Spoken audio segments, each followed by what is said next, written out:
إنك أنت العليم الحكيم رب اشرح لي صدري ويسر لي أمري واحلل عقدة من لساني يفقه قولي जिन खाक पे चलती है शहंशाह दो आलम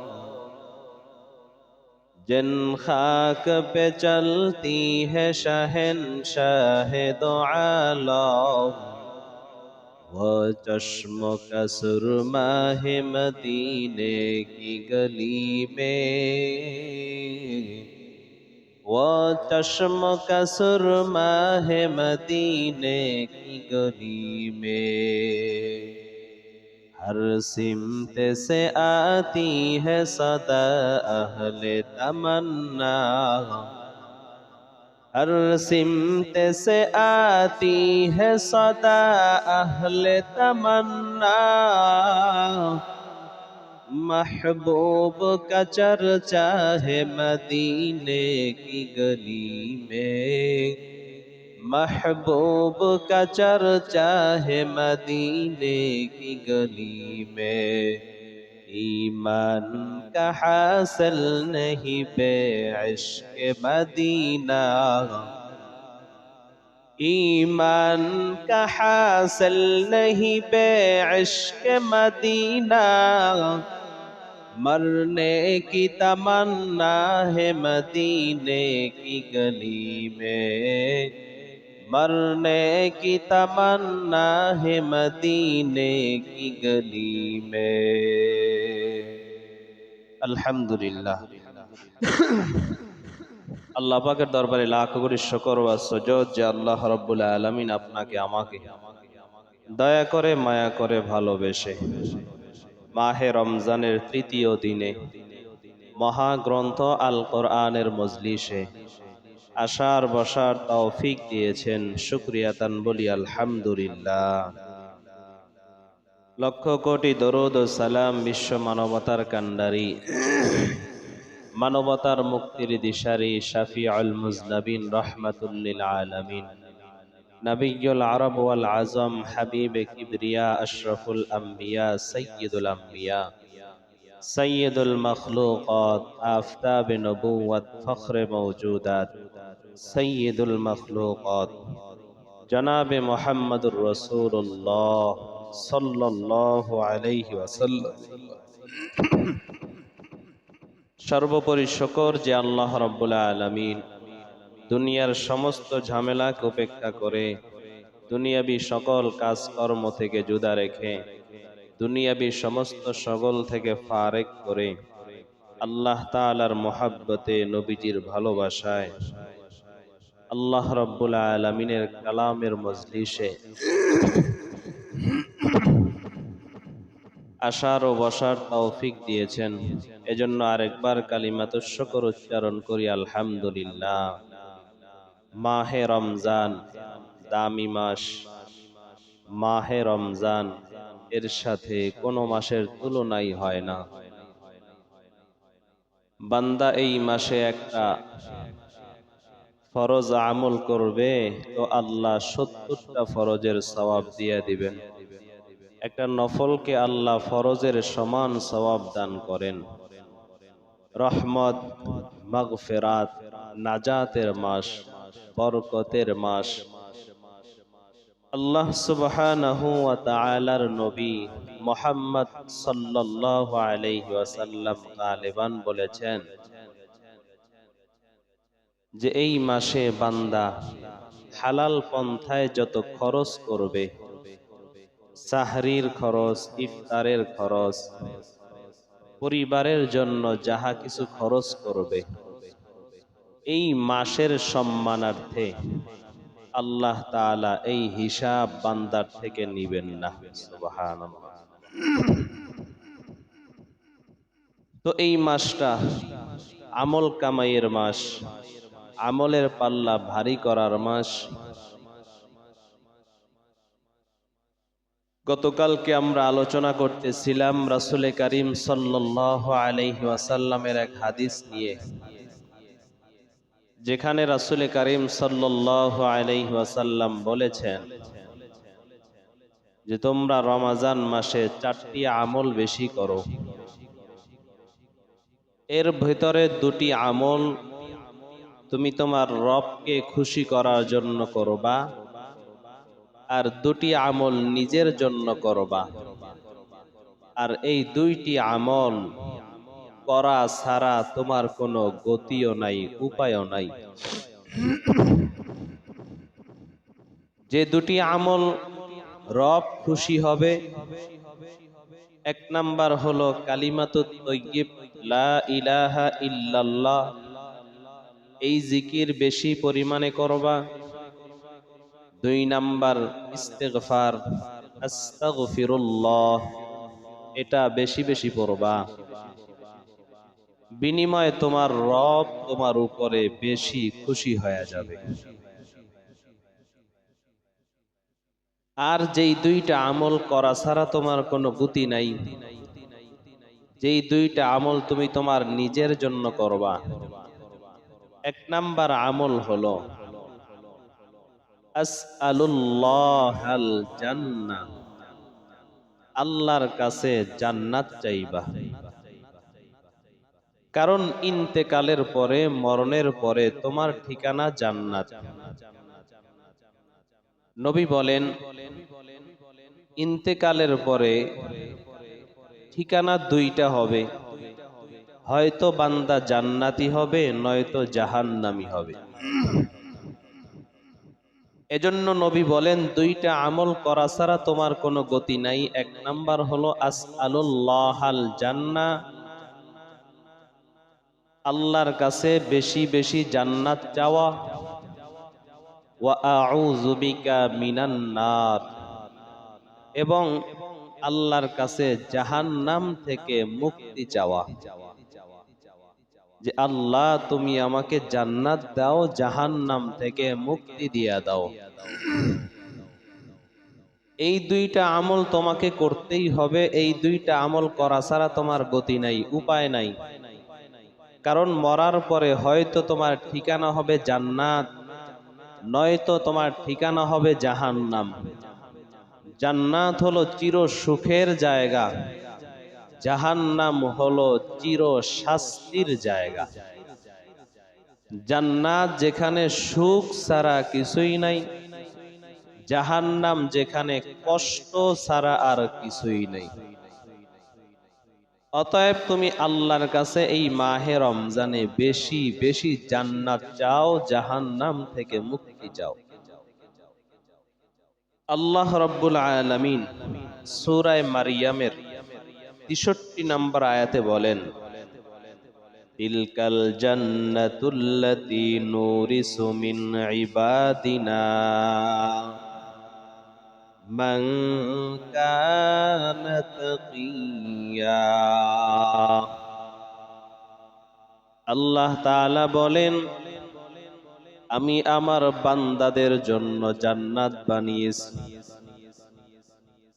আর এই জান্নাত এটা হলো আমার বান্দাদের ভেতরে যারা মুত্তাকি তাদের ওয়ারিস সম্পদ। জান্নাতটা হলো মুমিনের, মুত্তাকির ওয়ারিস সম্পদ, বাপ দাদার সম্পদ। আমাদের বাবার সম্পদ হলো জান্নাত। আল্লাহ নিজেই বলেন যে এটা তোমাদের ওয়ারিস সম্পদ। তবে ওয়ারিস সম্পদ বাবা যদি ত্যায্য করে দেয় সন্তানকে,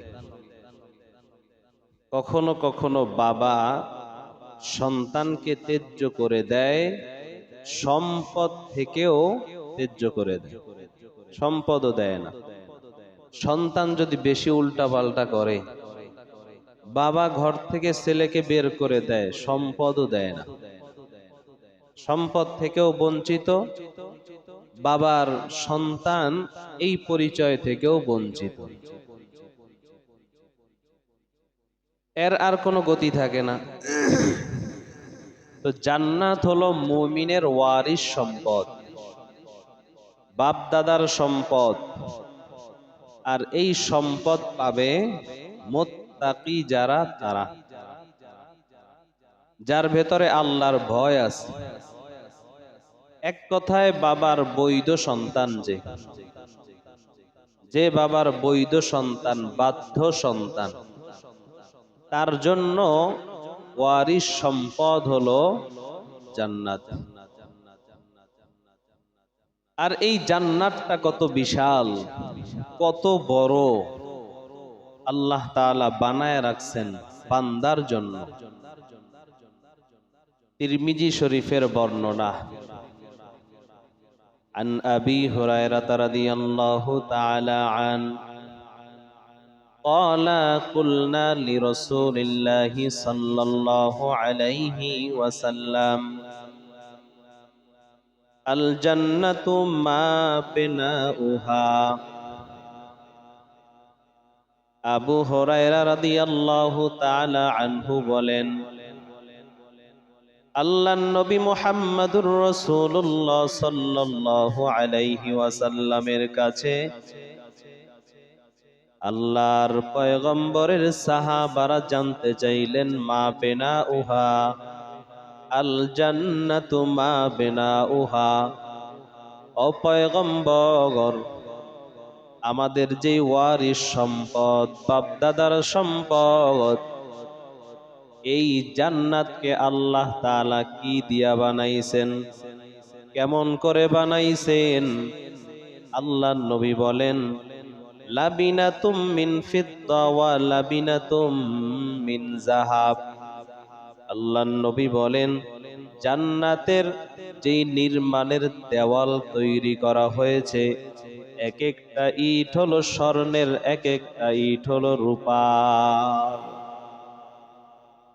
স্বর্ণ রূপার ইট দিয়া আল্লাহ জান্নাতের দেওয়াল বানাইছে। সুবহানাল্লাহ। আল্লাহর নবী বলেন, জান্নাতের যে গাঁথুনি দেওয়া হয়েছে, এটা মৃগ নাভির গাঁথুনি। আল্লাহর নবী বলেন, জান্নাতের নিচে যেই মাটি হবে, মাটিটা হবে জাফরানের। সুবহানাল্লাহ। ওই জান্নাত এমন জান্নাত, যেই জান্নাতের নিয়ামত আল্লাহ দান করবেন, এই নিয়ামত কখনো কমবে না, শুধু বাড়তেই থাকবে। বান্দা কখন কোনো জিনিস চাইয়া নিরাশ হবে না, যা চাবে তাই পাবে। নবী বলেন, ওই জান্নাতে বান্দার কখনো মরণ হবে না, তার পরিধানের কাপড় কখনো পুরাতন হবে না, যৌবন কখনো ক্ষয় হবে না। সুবহানাল্লাহ। এত সুন্দর জান্নাত। আর জান্নাতের যে বৈশিষ্ট্য, এগুলা আমরা সবাই চাই। মরণ হোক, এটা কেউ চায় না। যৌবন নষ্ট হোক, কেউ চায় না। কাপড় ময়লা হোক, পুরাতন হোক, কেউ চায় না। নবী বলেন, এগুলো সব জান্নাতে থাকবে। আল্লাহ বান্দাকে নিয়ামত দিবে, প্রতিনিয়ত নিয়ামত গুলো বাড়তেই থাকবে, বাড়তেই থাকবে। এজন্য আল্লাহ তাআলা সূরা হাদীদের 21 নম্বর আয়াতে বলেন, সাবিকু ইলা মাগফিরাতিম মির রাব্বিকুম ওয়া জান্নাতিন আরদুহা কাআরদিস সামাই ওয়াল আরদ উইদ্দাত লিল্লাযীনা আমানু বিল্লাহি ওয়া রাসূলিহি যালিকা ফাদলুল্লাহি ইউতিহি মান ইয়াশা ওয়াল্লাহু যুল ফাদলিল আযীম। আল্লাহ বলেন, সাবিকু ইলা মাগফিরাতিম মির রাব্বিকুম, তোমরা তোমাদের রবের ক্ষমার দিকে দৌড়াও, চেষ্টা করো, রবের ক্ষমার দিকে প্রতিযোগিতা করো। কে কার আগে আল্লাহর থেকে ক্ষমা নিবা, মাফ নিবা, এই ব্যাপারে তোমরা প্রতিযোগিতা করো। যে আমাকে আমার রব আগে মাফ করবেন, আমি আমার রব থেকে আগে ক্ষমা নিব। ওয়া জান্নাতিন আরদুহা কাআরদিস সামাই ওয়াল আরদ, আর আল্লাহ যদি ক্ষমা করে দেয় তোমার জন্য রয়েছে জান্নাত। আর ওই জান্নাতের প্রশস্ততা কত জানো? ওই জান্নাতের প্রশস্ততা হলো আসমান থেকে জমিন। আসমান থেকে জমিন হলো তার প্রশস্ততা। লম্বা কত এটা বলেন নাই, বরং চওড়া পাশে কতটুকু আল্লাহ বলেন আসমান জমিন সমপরিমাণ। আসমান যত বড়, জমিন যত বড়, জান্নাতের প্রশস্ততাও তত বড়। অথবা আসমান থেকে জমিন পর্যন্ত যতটুকু ফারাক, যতটা দূরত্ব, জান্নাতের প্রশস্ততাও এতটা দূরত্ব। আল্লাহ তাআলা বলেন ওই জান্নাত আমি আল্লাহ তোমাদেরকে দান করব, মুত্তাকিদের ওয়ারিস সম্পদ। জান্নাত এত বড়, এত বড়। হাদিসের ভেতরে, সহিহ মুসলিমের ভেতরে আল্লাহর নবী হাদিস বর্ণনা করেছেন, আল্লাহ রাব্বুল আলামিন সর্বশেষ যেই ব্যক্তিকে জান্নাত দিবেন, আল্লাহ তাআলা বিচার কার্য শেষ করার পর জান্নাতীদেরকে জান্নাত দিয়া দিছেন, জাহান্নামীদেরকে জাহান্নাম দিয়া দিছেন।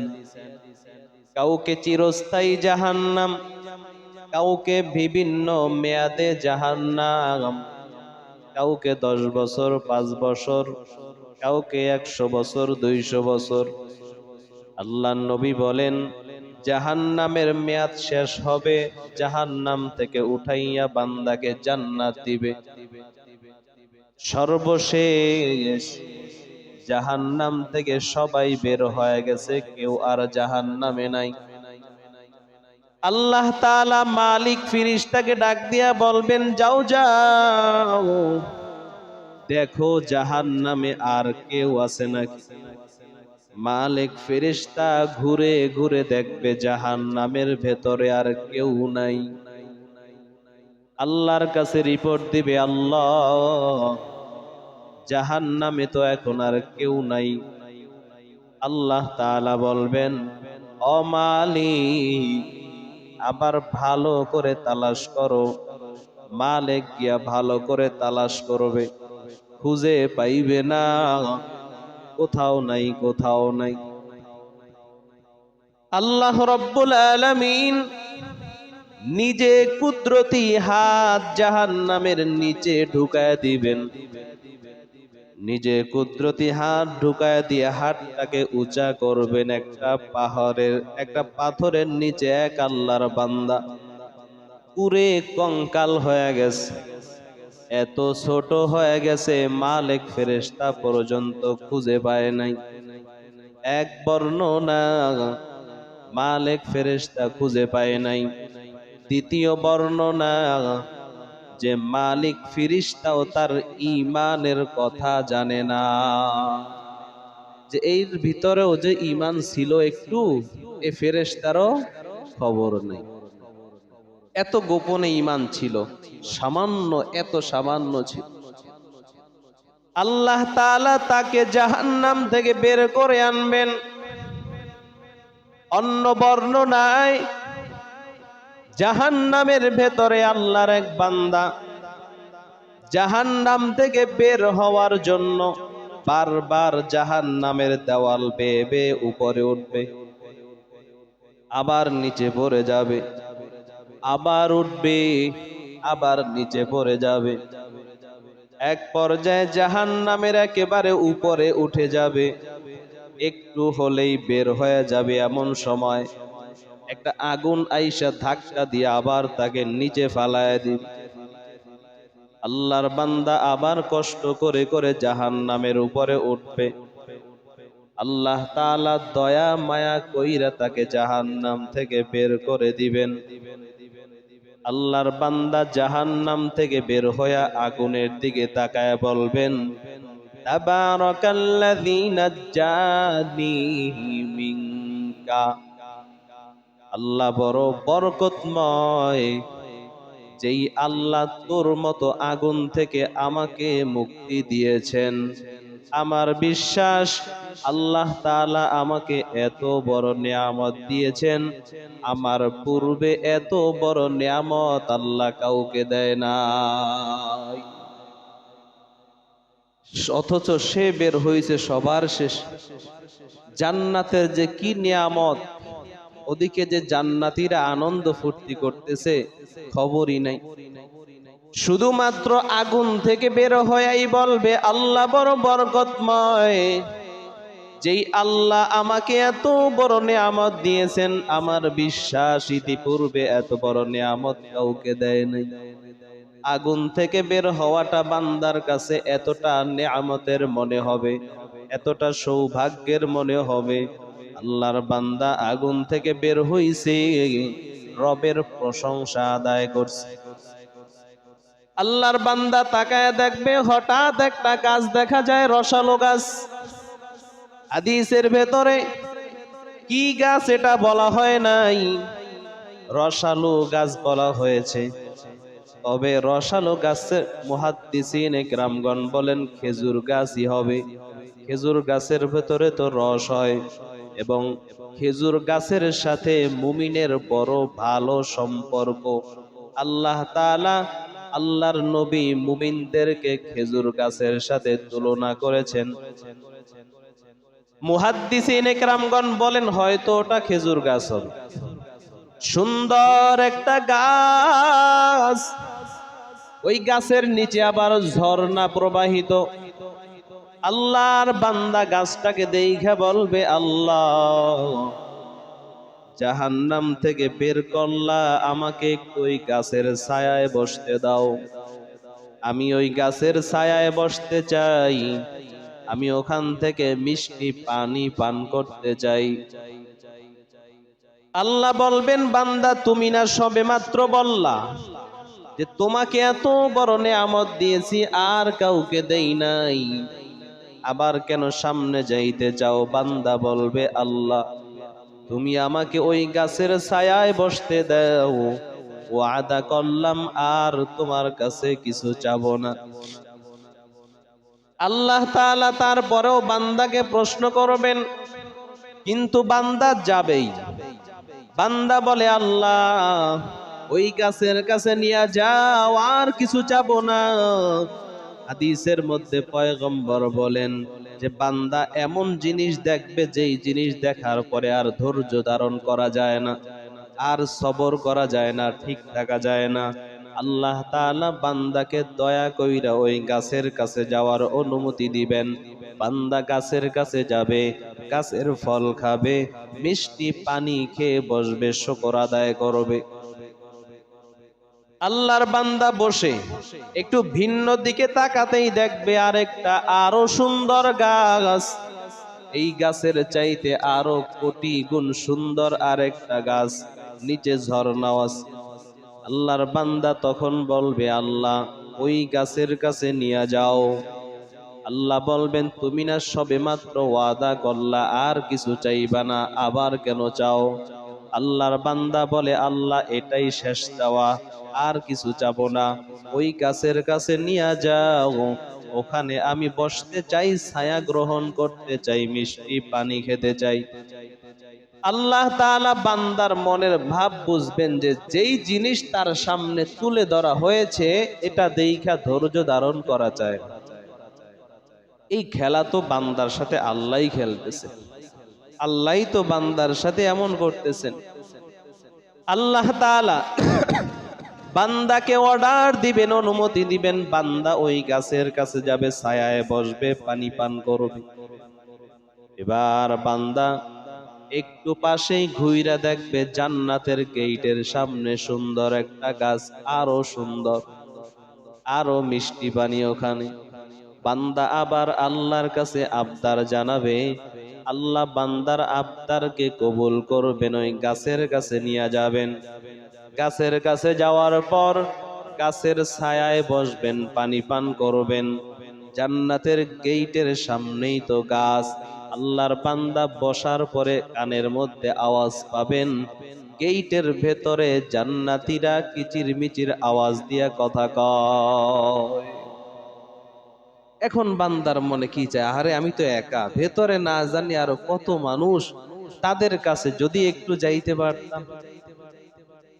আল্লাহর বান্দা লজ্জায় মাথা নত করে আল্লাহর কাছে বলবে, আল্লাহ একটু ভেতরে ঢোকার সুযোগ দাও, দেখতে চাই ভেতরে কারা আছে, কিসের আওয়াজ।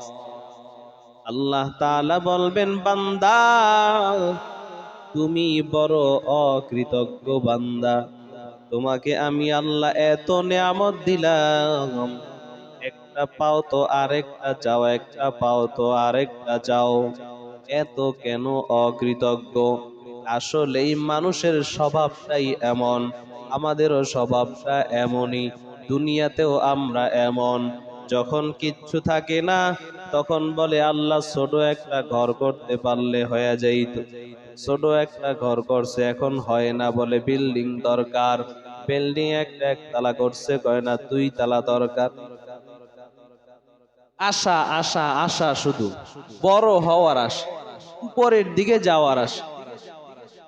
আল্লাহ তাআলা বলেন, আলহাকুমুত তাকাসুর হাত্তা যুরতুমুল মাকাবির।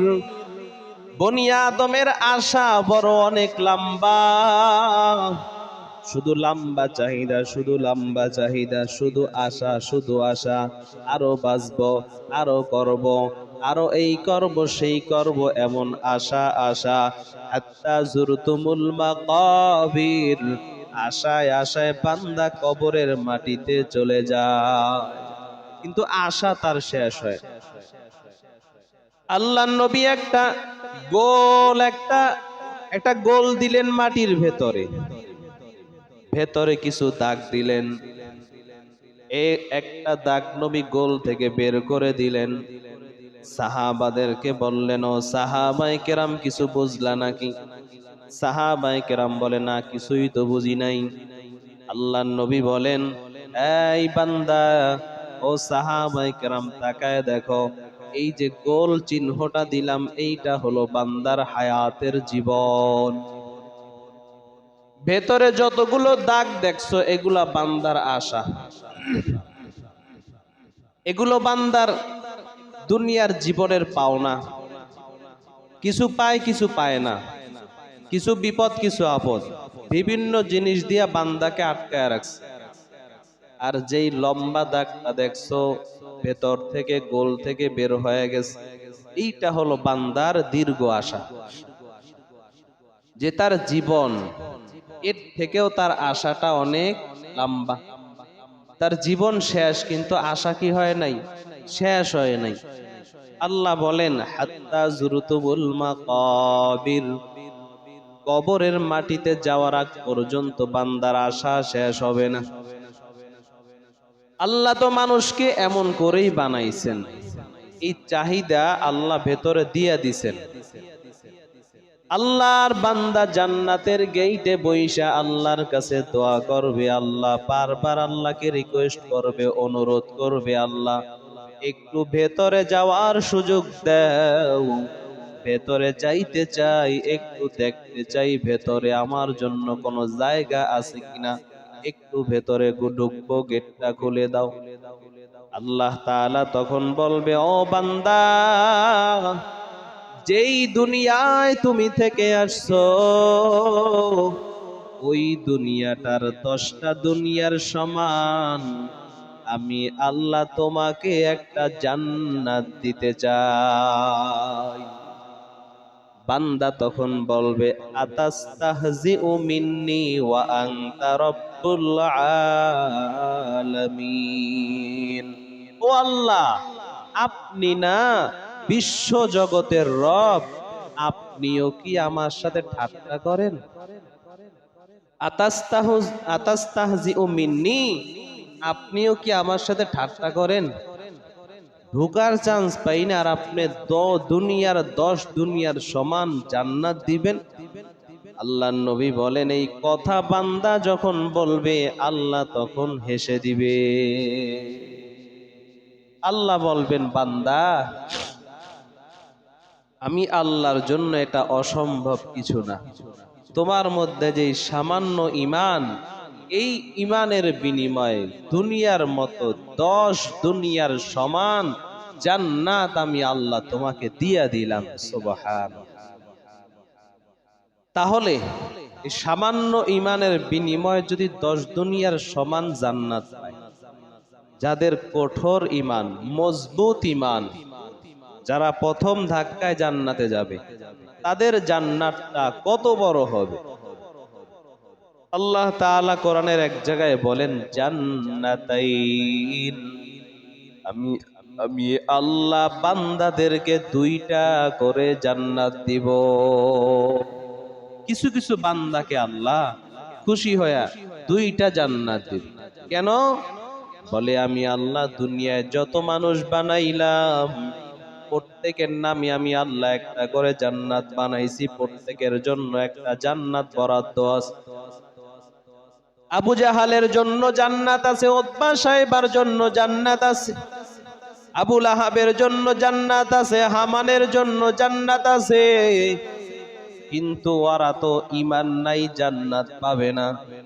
ওদের জান্নাত গুলো আমি আল্লাহ ঈমানদারদেরকে বোনাস হিসাবে দিয়া দিব।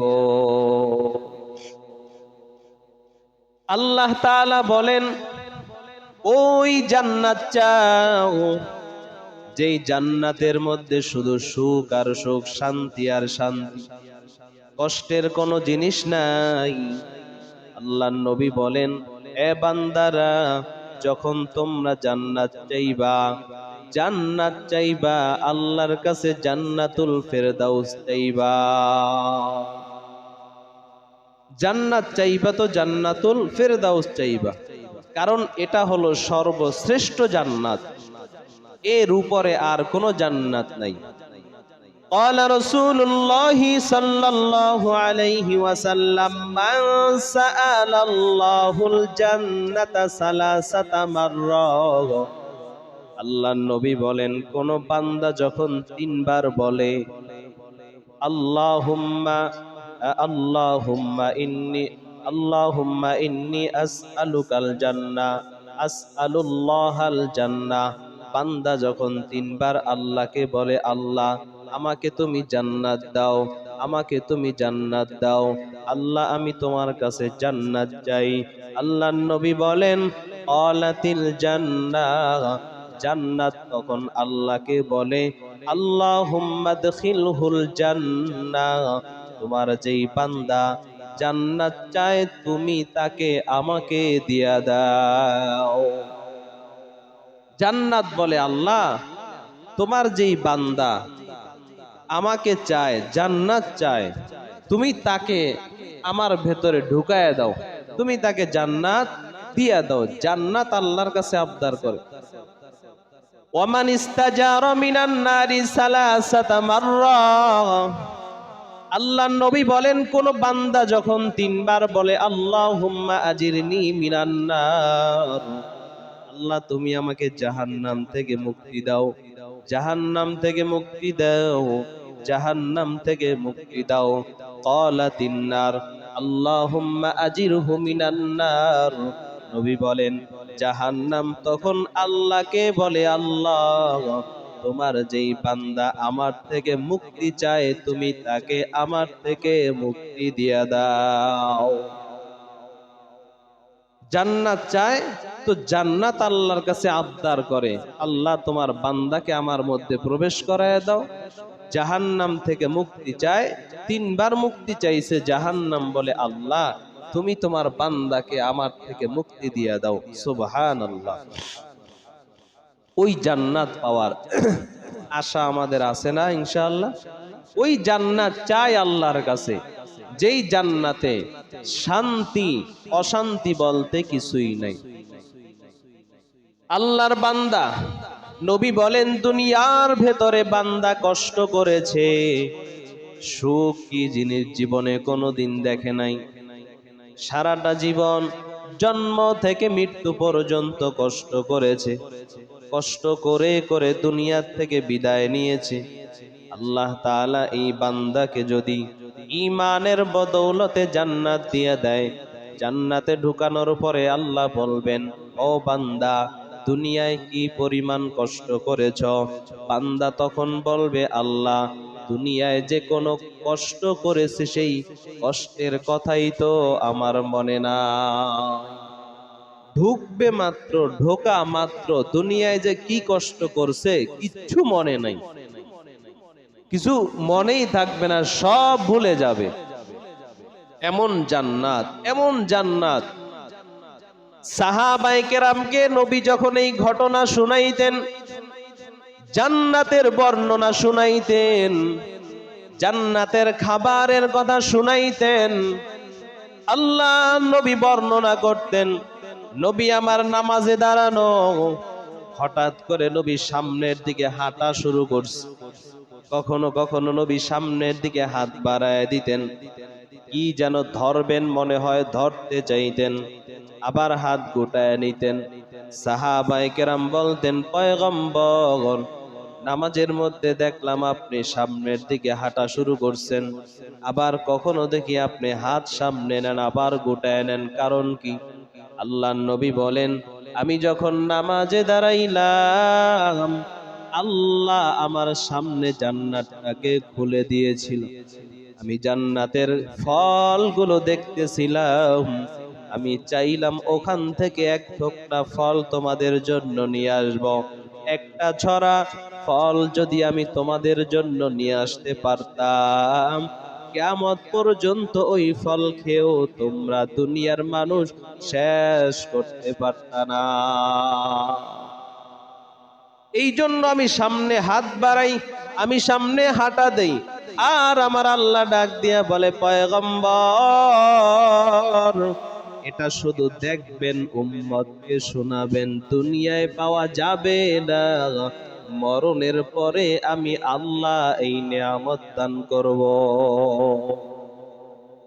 নবী বলেন, জান্নাতের ভেতরে সর্বপ্রথম আল্লাহ তাআলা বান্দাকে মাছের কলিজা ভুনা কইরা, গোশত ভুনা, কলিজা ভুনা কইরা, রুটি দিয়া লোকমা বানায়া নিজে কুদরতি হাতে বান্দাকে খাওয়ায় দিবে। সুবহানাল্লাহ। আল্লাহর কুদরতি হাত দ্বারা বান্দাকে মেহমানদারি করাবে, বান্দাকে খাওয়ায় দিবে। পরিবেশটা কতই না সুন্দর হবে। তবে ওই আল্লাহর হাত মুখে নেওয়ার জন্য মুখটাকে তো তেমন বানানো লাগবে। মুখের থেকে দুর্গন্ধ আসতেছে, এই দুর্গন্ধওয়ালা মুখে আল্লাহ হাত দিবে না। মুখের ভেতরে মিথ্যার গন্ধ, এই মুখে আল্লাহ হাত দিবে না। গীবতের গন্ধ, সেই মুখে আল্লাহ হাত দিবে না। যেই জবান থেকে অসৎ অসৎ হারামের গন্ধ, এই মুখে আল্লাহ হাত দিবে না। হালুয়া খুরদান বাহানে যা, হালুয়া খাওয়ার জন্য মুখ আগে রেডি করতে হয়, জবানকে পরিশুদ্ধ করতে হবে। সবার মুখে আল্লাহ হাত দিয়া খাওয়াবেন না। আল্লাহ তাআলা বান্দাকে নিজ কুদরতি হাতে সর্বপ্রথম জান্নাতীদেরকে মেহমানদারি করাবেন। জান্নাতীরা খানা খাবে, খানা খাওয়ার পর একটা ঢেকুর দিবে, তো সব শেষ, পেটের সব শেষ হয়ে গেছে, আর কোনো ঝামেলা নাই, বাথরুমের প্রয়োজন নাই, প্লেট সহ খেয়ে ফেলবে। প্লেট খেয়ে বলবে, আল্লাহ, এতক্ষণ যেই খাবার খাইলাম তার থেকে তো প্লেটটা বেশি মজা। তো প্লেট মজা, দস্তরখান খাও, দস্তরখান খায়া দেখবে এটার মধ্যে আরো মজা। দস্তর তো নাই আমাদের ঘরে, চিনেই না অনেকে। অথচ নবীর একটা সুন্নত, কত বড় সুন্নত, কত বড় সুন্নত। খাবার দস্তরখান বিছায় খাও, কোন খাবার যদি পড়ে যায় উঠায়া আবার খাও, আল্লাহ তোমাকে বরকত দিবে, সম্পদে বরকত দিবে, জীবনে গরিব হবা না। আল্লাহ নবীর কাছে ওসমান গনি রাদিয়াল্লাহু তাআলা আনহু গালিবান আয়েশা বলে, পয়গম্বর, আল্লাহ আমাকে এত সম্পদ দিয়েছেন, এই সম্পদের হিসাব রাখতে গিয়ে আমি ঠিক মতো ইবাদত করতে পারি না। ইবাদতে কমতি হয়ে যায়, ব্যবসার কাজে সময় দেওয়া লাগে, টাকা পয়সার হিসাবের কাজে সময় দেওয়া লাগে, হিসাবের ভেতরে সময় চলে যায়, ইবাদত অতটা করতে পারি না। আল্লাহর কাছে দোয়া করেন, আল্লাহ যেন আমার সম্পদকে কমায় দেয়। আল্লাহর নবী বলেন না তোমার জন্য এই দোয়া করা যাবে না, কারণ তোমার সম্পদ দ্বারা ইসলামের অনেক উপকার হয়েছে, আমি নবী মুহাম্মাদের অনেক উপকার হয়েছে, গরিব সাহাবাদের অনেক উপকার হয়। তোমার একার জন্য দোয়া করলে অনেকে অসুবিধায় পড়ে যাবে, গরিবদের উপকার থেকে বঞ্চিত হয়ে যাবে। তোমার জন্য এই দোয়া আমি করতে পারি না।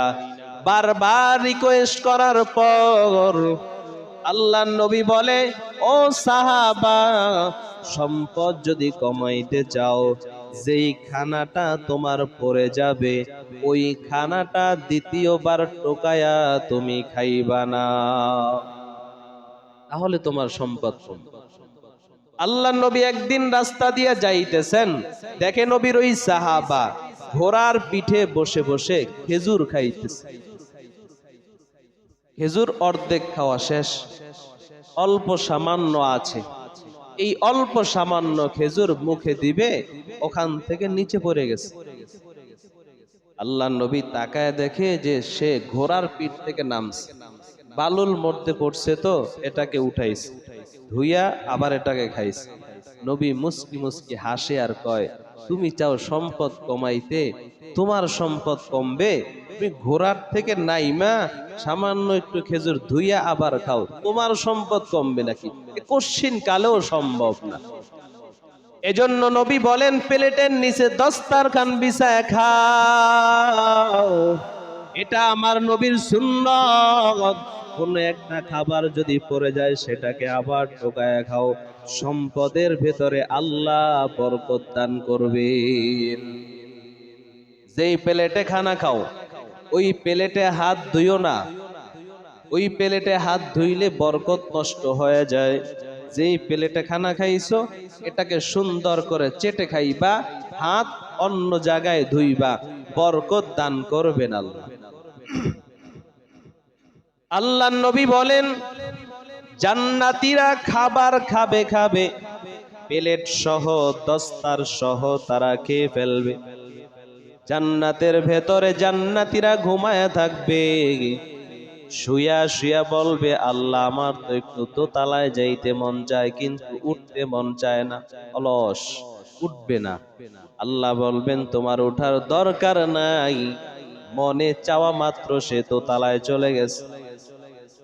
আল্লাহর কাছে বলতেও হবে না, বান্দা কল্পনা করবে, এখন যদি আম পাইতাম, সামনে আম হাজির হয়ে গেছে, ফেরেশতারা বলবে, কি ব্যাপার, আম খাইতে চাও? এই যে তোমার জন্য আম, সুইলাকে খাইব, সুইলা দাও।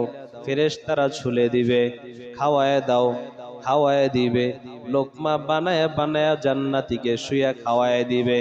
এক একটা আম খাবে, এক একটা ফল খাবে, প্রথম কামড় দিবে এক রকমের স্বাদ পাবে, দ্বিতীয় কামড় দিবে আবার স্বাদ পাল্টায়া যাবে, যত খাবে যত খাবে স্বাদ শুধু বাড়তেই থাকবে, কোনো কমবে না, শুধু বাড়তেই থাকবে স্বাদ। এক ফল আবার সামনে আনবে, বলবে এটা তো খাইছি, স্বাদ তো জানি, বলে না, খেয়ে দেখো, এটার ভেতরে ভিন্ন স্বাদ।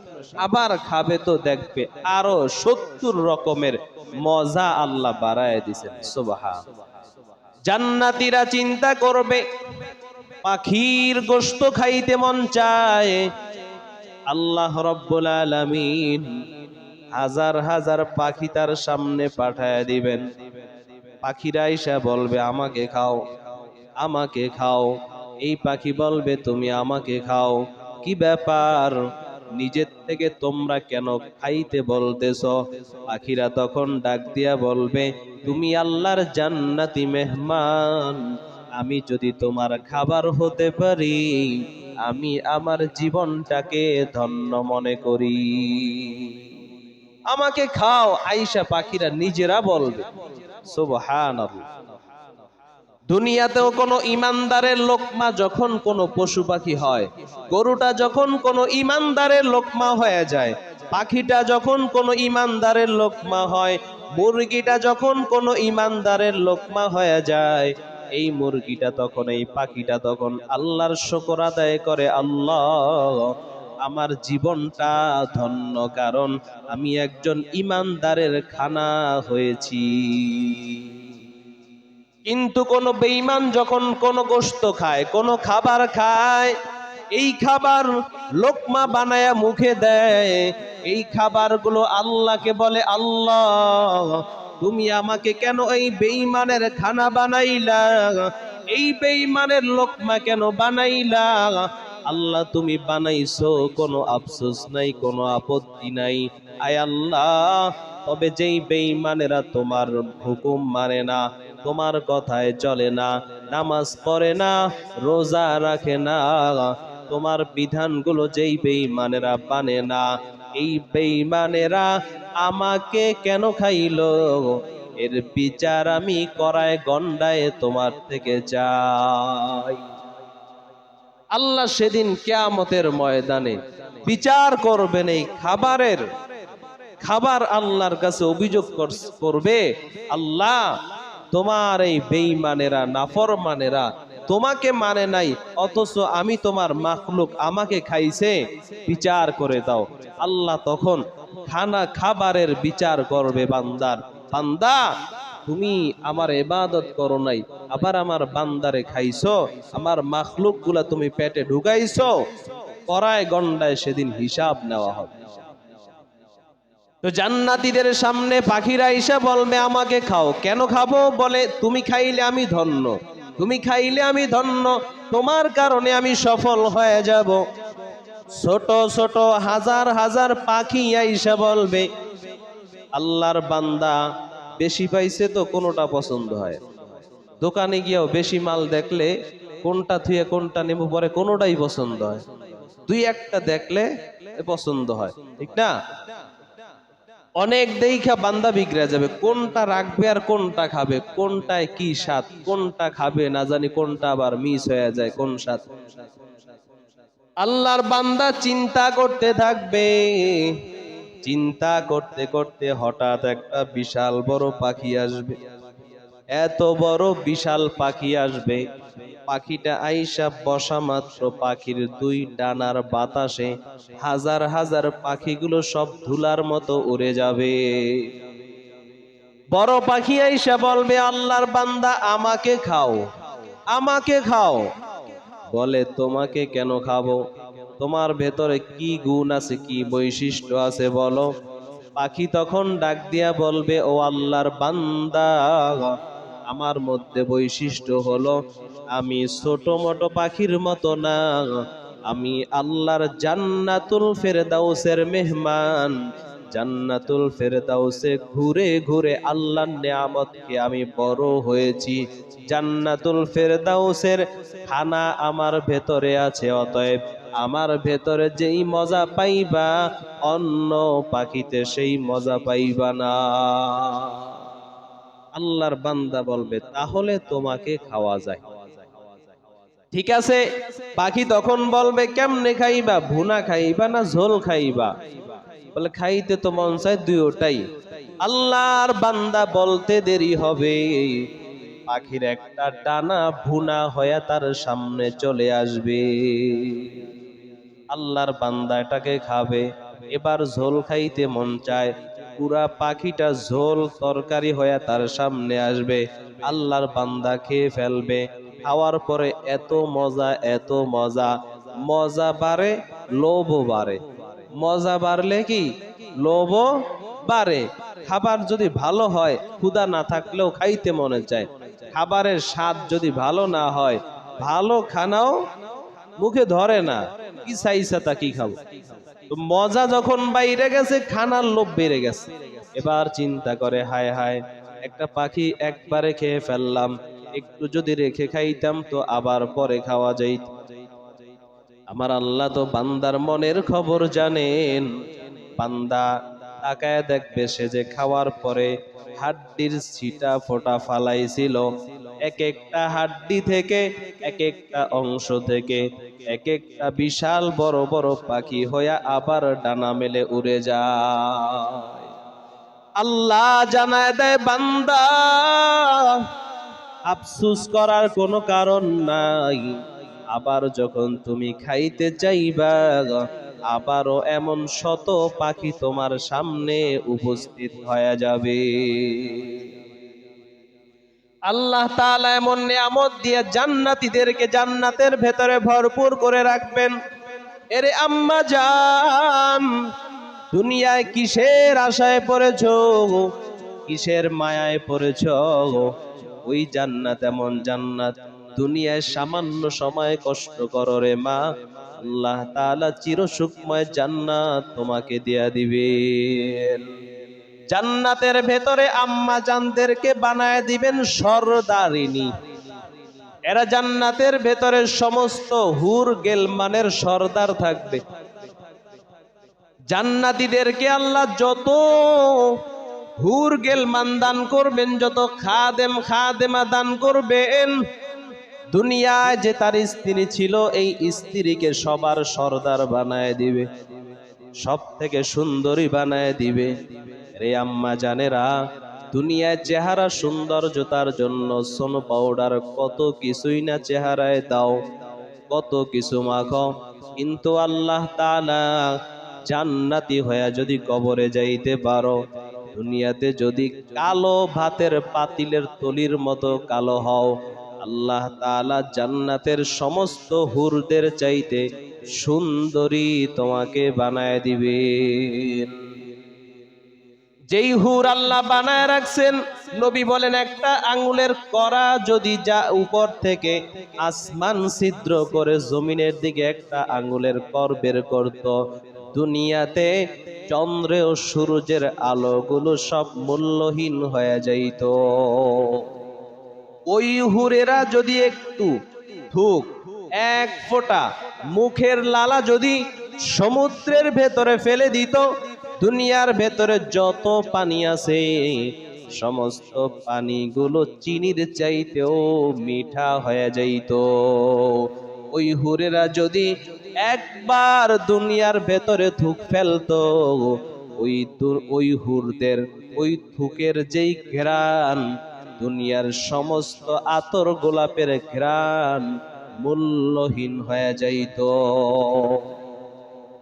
এই যে হুর আল্লাহ বানায় রাখছেন, ও আম্মা জান, ও বোনেরা ভালো করে শুনে নাও, সৌন্দর্যতার পেছনে ঘুরে দুনিয়ায় কোনো লাভ নাই। ওই হুরদের চেয়ে কোটি গুণ সৌন্দর্যতা আল্লাহ তোমাকে জান্নাতে দান করবেন। অতএব দুনিয়ার পেছনে না ছুইটা জান্নাতের পেছনে ছোট রে আম্মা জান, জান্নাতের পেছনে দৌড়াও। জান্নাত পাওয়ার আকাঙ্ক্ষা, জান্নাত পাওয়ার আগ্রহ ভেতরে জমা করে নাও, জান্নাত পাওয়ার চেষ্টা করো। দুনিয়ার হায়াতের জীবন কে কয়দিন বাঁচবো কারো জানা নাই। 2 দিন বাঁচবো না, 4 দিন না 5 দিন না 5 বছর 10 বছর, কয়দিন বাঁচবো তা জানা নাই। দুনিয়ার সৌন্দর্যতা, দুনিয়ায় মূল্যায়ন তো ততক্ষণ থাকবে যতক্ষণ যৌবন থাকবে। আর এই যৌবন 20 বছর 30 বছরের বেশি কিন্তু যৌবন টিকে না।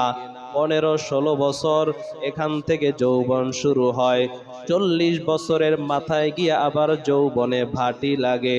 এই সময়টাই তো তুমি তোমার যৌবনের বাহাদুরি করবা, এই সময়টাই তো সৌন্দর্যতার পেছনে ঘুরবা। কিন্তু এই সময় দুনিয়ার সৌন্দর্যতার পেছনে না ঘুইরা যদি আল্লাহর পেছনে ঘুরতে পারো, জান্নাতের পেছনে যদি ছুটতে পারো রে আম্মা জান, আল্লাহ তাআলা চির সৌন্দর্যতা, চির যৌবনতা আল্লাহ জান্নাতে তোমাকে দিয়া দিবে। সেটা হবে স্থায়ী, দুনিয়াটা অস্থায়ী, জান্নাতেরটা হবে স্থায়ী। সাহাবায়ে কেরাম যখন জান্নাতের কথা শুনতেন, দুনিয়া তারা মেলান করে দিতেন, দুনিয়ার থেকে বিমুখ হয়ে যাইতেন। আল্লাহর বান্দি পয়গম্বরের দরবারে আইসা বলে, পয়গম্বর, আমি একজন মহিলা, আমি গুনাহ করে ফেলেছি, জিনা করে ফেলেছি। আল্লাহর নবী বলেন, যাও যাও, তুমি বাড়িতে চলে যাও। মহিলা বলে, না নবী, আপনি আমাকে বিচার করেন, আমাকে পাথর মেরে দুনিয়া থেকে বিদায় করে দেন। পবিত্র হতে চাই, অপবিত্র হয়ে আল্লাহর জাহান্নামে যাইতে চাই না, পবিত্র হয়ে জান্নাতের মেহমান হতে চাই। আল্লাহর বান্দি যাইতে চায় না। আল্লাহর নবী জানায় দিলেন, যাও, বাড়িতে যাও। তুমি অন্যায় করেছো, তোমার পেটের সন্তান তো অন্যায় করে নাই, এই সন্তানকে কেন মারব? সন্তান যখন ভূমিষ্ঠ হবে তখন আসবা। মহিলা সন্তান ভূমিষ্ঠ হওয়ার পরে নবীর দরবারে চলে আসছে। নবীর কাছে আইসা বলে, নবী, আমার সন্তান ভূমিষ্ঠ হয়েছে, এবার আমার বিচার করে দেন। আল্লাহর নবী জানায় দিলেন, ও আম্মা জান, যাও যাও, এই সন্তানটাকে তুমি দুধ পান করাইবা। তুমি যদি চলে যাও, তোমার সন্তানের দেখাশোনা কে করবে? কে তোমার সন্তানকে লালন পালন করবে? যাও যাও, যতদিন পর্যন্ত তোমার সন্তান নিজ হাতে খানা খাইতে না পারবে ততদিন তুমি আসবা না। মহিলা চলে গেল। ভেতরে জাহান্নামের ভয়, আমি তো অন্যায় করেছি, আমার তো জাহান্নাম হবে, আমি তো জাহান্নামী হতে চাই না, আমি তো জান্নাতি হতে চাই। আল্লাহর বান্দি বাড়িতে চলে গেল, সন্তানকে লালন পালন করে। একদিন আমার নবীর সামনে আইসা হাজির, সন্তানটাকে হাত ধরে নিয়ে আসছে। আইসা নবীর সামনে দাঁড়ায় বলে, পয়গম্বর, আমার সন্তান এখন নিজ হাতে খাইতে পারে। নবীর সামনে একটা রুটি সন্তানের হাতে দিয়া বলে, বাবা তুমি খাও। সন্তান নিজের হাতে রুটি ধইরা এবার সে রুটি চাবায়া খায়। মহিলা ডাক দিয়া বলে, পয়গম্বর, এবার আমার বিচার করে দেন, আমার সন্তান এবার নিজ হাতে খাইতে পারে, আমাকে বিচার করে দেন। পবিত্র হতে চাই, অপবিত্র হয়ে জাহান্নামে যেতে চাই না। আল্লাহর নবী ডাক দিয়া বললেন, আম্মা জান, রেডি হয়ে যাও। গর্ত কইরা মহিলাকে গর্তের ভেতরে অর্ধেক ঢুকাইয়া সাহাবায়ে কেরামকে বললেন, যাও যাও, জিনার শাস্তি তাকে সঙ্গে সার করে দাও, পাথর মেরে তাকে হত্যা করিয়া দাও। সাহাবায়ে কেরাম মহিলাকে পাথর মেরে মেরে হত্যা করে দিলেন, জিনার শাস্তি দিয়া দিলেন। এক ফোঁটা রক্ত, মহিলাকে যখন পাথর মারছে রক্ত ছিটে এক সাহাবার শরীরে আইসা লাগছে। সাহাবা রক্তটাকে ঝাড়ে আর একটু কেমন যেন করতেছে যে একজন জেনাকার নাপাক মহিলার রক্ত জামায় লাগছে। সাহাবা একটু কেমন যেন করতেছে। নবী বলে, ও সাহাবা, এই রক্তটাকে অপবিত্র মনে করিস না। এই মহিলাটা একটা গুনার জন্য যেই পরিমাণ সাধনা করেছে, যেই পরিমাণ ত্যাগ এই মহিলা করেছে, এই মহিলার তওবাটা আমার মালিক এমন কবুল করেছে। এই মহিলার তওবা আমার মাওলার কাছে এত কবুল, এই মহিলা আমার মাওলার কাছে এতটা প্রিয় হয়ে গেছে। এই মহিলার তওবাটা যদি আমার সমস্ত উম্মতের মাঝে বন্টন করে দেওয়া হয়, আমার সমস্ত উম্মতের জন্য এই এক মহিলার তওবা যথেষ্ট হয়ে যাবে। এরে আম্মা জানেরা,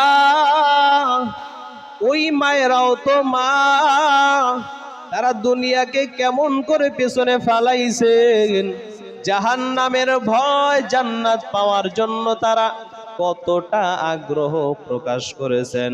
তিরমিজি শরীফের বর্ণনা, হাদিসের বিভিন্ন কিতাবের ভেতরে হাদিসটা এসেছে। আল্লাহর নবীর সাহাবা আবু দাহদা রাদিয়াল্লাহু তাআলা আনহু একজন সাহাবা। এই আবু দাহদা রাদিয়াল্লাহু তাআলা আনহু এমন একজন সাহাবা ছিলেন, একজন গরিব সাহাবা। একদিন নবীর দরবারে আইসা বলে, পয়গম্বর, আমি যেই বাড়িতে থাকি আমার বাড়ির পাশেই হলো ইহুদির বাড়ি, আর আমার ঘরের সামনে কোনো জায়গা নাই, ইহুদির জায়গা, সেখানে একটা খেজুর গাছ লাগানো আছে। পয়গম্বর, এই খেজুর গাছে খেজুর হয়, তুই একটা পাকা খেজুর জমিনে পড়ে। পয়গম্বর, আমার কিছু সন্তান আছে, দুইটা সন্তান, এই সন্তানগুলো যখন উঠানে নামে পাকা খেজুরগুলো দেইখা তারা তো আর বুঝে না, তারা মুখের ভেতরে দেয়, খাইতে চায়, কিন্তু ইহুদি এত খারাপ, আমার সন্তানের মুখের ভেতর থেকে খেজুরগুলো টাইনা নিয়ে যায়। আমার সন্তানগুলো মুখে খেজুর দিছে, ভেতরে আঙুল দিয়া বের করে নিয়ে যায়। ওগো পয়গম্বর, বাবা হয়ে এই দৃশ্য দেখতে পারি না, নিজের সম্পদ নাই যে নিজের সন্তানকে কিনা খাওয়াবো, আমার বিবিও সহ্য করতে পারে না রে পয়গম্বর, নবী আপনি একটা ফয়সালা করে দেন। আল্লাহর নবী ইহুদিকে ডাকলেন, ও ইহুদি ভাই, তোমার যেই খেজুর গাছটা আমার সাহাবার ঘরের সামনে আছে, এই গাছটা তুমি আমার কাছে বিক্রি করে দাও। ইহুদি বলে, কি দিবেন? আল্লাহর নবী বলে, ও ইহুদি ভাই, দেওয়ার মতো আমি নবীর কাছে কিছু নাই, তবে আমি ওয়াদা করলাম, তুমি এই একটা খেজুর যদি আমার সাহাবাকে দাও, আমি জান্নাতের ভেতরে 40টা জান্নাতের একটা খেজুর গাছ তোমাকে দিয়া দিব। দুনিয়ার এক খেজুর গাছের বিনিময় জান্নাতের একটা খেজুর গাছ তোমাকে দিব। ইহুদি ডাক দিয়া বলে, ও মুহাম্মদ, জান্নাতের দোহাই দিয়া লাভ নাই, না আমি পারবো না, আমি আমার গাছ বিক্রি করব না, আমি আমার গাছ দিব না। এই ঘটনা রাসূলের সাহাবা আবু দাহদা রাদিয়াল্লাহু তাআলা আনহু দূর থেকে লক্ষ্য করেছেন। সাহাবা, গরিব সাহাবা বাড়িতে চলে গেলেন, রহমাতুল লিল আলামিন চলে যাইতেছেন। সাহাবা আবু দাহদা রাদিয়াল্লাহু তাআলা আনহু পেছন থেকে নবীর দরবারে হাজির, ডাক দিয়া বলে, ওগো আল্লাহর রাসূল, আপনি যে ইহুদিকে একটা অফার দিয়েছেন, দুনিয়ার একটা গাছের বিনিময়ে আপনি জান্নাতের একটা গাছ আবু দাহদাকে এই ইহুদিকে দিবেন। ও পয়গম্বর, আমি যদি ইহুদের গাছটাকে ক্রয় করে দিতে পারি, পয়গম্বর, ওই জান্নাতের খেজুর গাছ কি আপনি আমাকে দিবেন? আল্লাহর নবী বলেন, এই আবু দাহদা, তুমি যদি ইহুদির থেকে গাছটা খরিদ করে দিতে পারো, আমি ওয়াদা দিলাম জান্নাতের একটা খেজুর গাছ তোমার নামে বরাদ্দ হয়ে যাবে।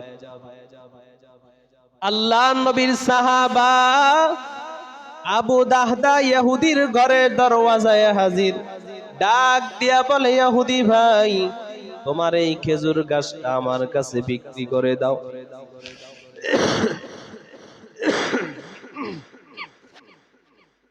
ইহুদি বলে, না, বিক্রি করব না।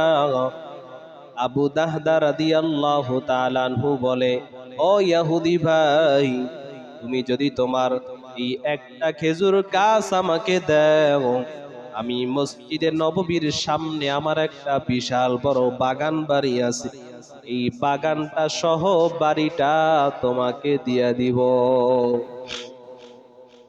আল্লাহর নবী বলেন, আবু দাহদার ওই বাড়িটা এত সুন্দর, বিশাল বড় একটা বাগান, চতুর্পার্শ্বে খেজুর গাছ দিয়া ভরা, 40 থেকে 400 খেজুর গাছ, বাগানটা ভরা, ভেতরে একটা কূপ আছে, মিষ্টি কূপ। নবী আমার যখন পানির পিপাসা পাইতো মসজিদ থেকে বের হইয়া সোজা আবু দাহদার বাগানে ঢুকতেন, ওই কূপের পানি পান করতেন। বড় মজা করে নবী পানি পান করতেন, বড় মিষ্টি পানি, ভালো পানি নবী মজা করে খাইতেন। আর ভেতরে সুন্দর একটা বাড়ি বানানো ছিল। আবু দাহদা ওই বাড়িতে থাকতেন। ইহুদি চিন্তা করলো, এক খেজুর গাছের বিনিময়ে যদি এত বিশাল বড় একটা বাগান বাড়ি পেয়ে যাইতো, এক খেজুর গাছ দিয়ে আর কি করব। আবু দাহদার কাছে একটা খেজুর দিয়া দিল, বিনিময়ে বাগানের মালিক ইহুদি হয়ে গেল। একটা বাগান দিয়া এক খেজুর গাছের মালিক হইয়া নবীর দরবারে গিয়া বলে, পয়গম্বর, আমি ইহুদির কাছ থেকে খেজুর গাছ কিনে ফেলেছি। ইহুদির কাছ থেকে আমি খেজুর গাছ কিনে ফেলেছি। নবী বলে, তাই নাকি? ওই গরিব সাহাবাকে ডাক দিলেন। সাহাবাকে ডাক দিয়া বললেন, যাও যাও, এখন থেকে তোমার বাড়ির দরওয়াজায় যেই খেজুর গাছ, এটার মালিকানা আমি তোমাকে বানায় দিলাম। তোমার সন্তানেরা ওই গাছ থেকে যত মন চায় খেজুর খাবে, এখন থেকে আর কেউ বাধা দিবে না। আবু দাহদা নবীর দরবার থেকে সোজা নিজের বাগানে ঢুকলেন। বাগানের সামনে দাঁড়াইয়া ওই বাড়ির ভেতরে তার বিবি সন্তান ছিল। বাহির থেকেই ডাক দিছে, নো বিবি, সন্তানকে নিয়ে যা যা দরকার মাল সামানা নিয়ে বের হয়ে চলে আসো। বলে, আপনি ভেতরে আসেন। বলে, না, আমি ভেতরে যাইতে পারবো না, কারণ এই বাগান এখন আমার না, এটা আমি বিক্রি করে দিয়েছি। আবু দাহদার বিবিও বের হয়ে চলে আসছে সন্তান নিয়া। কি ব্যাপার, কেন বিক্রি করলেন? বলে, আল্লাহর নবী ইহুদিকে জান্নাতের একটা খেজুর গাছের অফার দিয়েছিল, আমি এই বাগানের বিনিময় জান্নাতের ওই খেজুর গাছ নবীর থেকে কিনেছি। সুবহানাল্লাহ। বিবিও কেমন বিবি, ডাক দিয়া বলে, স্বামী, যাকা মালুন রাবিহুন, আপনি আজকের ব্যবসাটাই বড় দামি একটা ব্যবসা করেছেন। আপনি লাভজনক ব্যবসা করছেন, এর থেকে লাভবান ব্যবসা আর হতে পারে? অথচ নিজের বাগান বাড়ি গেল, বিনিময় পাইল জান্নাতের এক খেজুর গাছ। আর এর মূল্য কে বুঝবে? স্বর্ণের মূল্য তো স্বর্ণকার বুঝবে, স্বর্ণের মূল্য তো আর জেলে মুসি বুঝবে না। মুসলমানের হাসি কিতাবের ভেতরে একটা গল্প লেখা হয়। এক জেলে মাছ ধরার জন্য নদীতে নৌকা নিয়ে যায়। সারা দিন জাল মারছে, কিন্তু কোনো মাছ উঠে নাই। শেষবার বাড়িতে চলে যাবে, শেষবারের মতো জাল ফালাইছে, একটা পাথর উঠছে। এই পাথরটা উঠার পরে মন মেজাজ খারাপ, ফালায় দিবে। আবার চিন্তা করে, বলে, না, ঘরের সামনে যদি রাখি ওঠা নামার জন্য সহজ হবে। পাথরটা বাড়িতে নিয়ে গেছে। বাড়িতে নেওয়ার পর ঘরের সামনে রাইখা ওটার উপরে পা ধুইয়া ঘরে উঠে। একদিন এক স্বর্ণকার ওই জেলের বাড়ির দরওয়াজা দিয়া যাওয়ার সময় তাকায় দেখে যে জেলে স্বর্ণের একটা পাথর ঘরের দরওয়াজায় ফালায় রাখছে। স্বর্ণকারের তো মাথা গরম, হায় রে, এত বড় পাথর, স্বর্ণের পাথর ঘরের দরওয়াজায় ফালায় রাখছে। ডাক দিছে জেলেকে। জেলে বের হয়ে আসছে। কি ব্যাপার? বলে, তুমি এটাকে এখানে রাখছো কেন? এটা এখানে রাখবো না তো মাথায় নিয়ে রাখবো না, এখানে রাখছি তো পা ধুইয়া ঘরে প্রবেশ করি, ময়লা টয়লা যাতে ঘরে না যায়। তুমি জানো এটা কি? বলে, কেন, এটা পাথর। স্বর্ণকার ডাক দিয়া বলে, আরে বোকা, এটা পাথর না, তুই যদি এটার মূল্য বুঝতি, আসলেই এটাকে এখানে নয়, তুই মাথায় করে ঘুমাইতি। তুই তো জানো না, চিনো না, মনে করছো এটা পাথর। পাথর না, এটা স্বর্ণের টুকরা। জেলে, তার তো খবর নাই এটা কি। সে তো চিনে না, এজন্য সে বাইরে ফালায় রাখছে। স্বর্ণকার দেইখা মাথা গরম, কারণ সে এটা চিনে। নবীর সাহাবারা বুঝতেন জান্নাতের একটা ইটের মূল্য কত, একটা গাছের মূল্য কত, জান্নাতের একটা সুতার মূল্য কত। এজন্য জান্নাতের এক একটা জিনিস পাওয়ার জন্য তারা নিজের জীবনকে বিসর্জন দিয়ে দিতেন জান্নাত পাওয়ার জন্য। আমরা কেন করি না? আমরা ওই জান্নাতের মূল্য আসলে বুঝি না। জান্নাত যে কি জিনিস, নবী বলেন লা আইনুন রাআত ওয়ালা উযুনুন সামিআত ওয়ালা খাতারা আলা কলবি বাশার। নবী বলেন ওই জান্নাত এমন জান্নাত, যেই জান্নাত বনি আদম কোনোদিন কেউ চোখে দেখে নাই, কেউ কোনোদিন কানে শোনে নাই, কারো দিলে কল্পনাও হয় নাই যে এত সুন্দর জান্নাত হতে পারে। নবী বলছেন ওই জান্নাতের ইট হবে স্বর্ণের রূপার, কিন্তু সেই স্বর্ণটা যে কেমন হবে কল্পনায় ধরবে না। স্বর্ণের কোয়ালিটি আছে না, 18, 20, 22, এক একটার কোয়ালিটি এমন, এক একটার দামও ভিন্ন রকমের, কালারও অন্যরকম, ভিন্ন রকমের, দেখতেই অন্যরকম লাগে। তো জান্নাতেও স্বর্ণ হবে, কিন্তু জান্নাতের স্বর্ণটা যে কেমন হবে এটা কারো কলবে অন্তরে ধরবে না যে এমন হতে পারে। কল্পনার বাহিরে সৌন্দর্যতা দিয়ে আল্লাহ জান্নাত বানায় রাখছে। বনি আদমের কল্পনায় ধরবে না যে এত সুন্দর জান্নাত আবার হতে পারে। আল্লাহ বলেন এমন জান্নাত আমি তোমাদেরকে দান করব। অতএব এই রমজান মাস আল্লাহর কাছে বেশি বেশি পরিমাণে জান্নাত চাও। আসআলুল্লাহাল জান্নাহ, ও আল্লাহ তুমি আমাকে জান্নাত দাও। জান্নাত চাই মাওলা, আমাকে তুমি জান্নাতের মেহমান হিসাবে কবুল করে নাও। আল্লাহর নবী বলেন জান্নাত এমন জান্নাত যেখানে কোনো অশান্তি নাই, শুধু শান্তি আর শান্তি। আর শান্তিকে বিনষ্ট করে দেয় হলো মরণ, মৃত্যু শান্তিকে নষ্ট করে দেয়।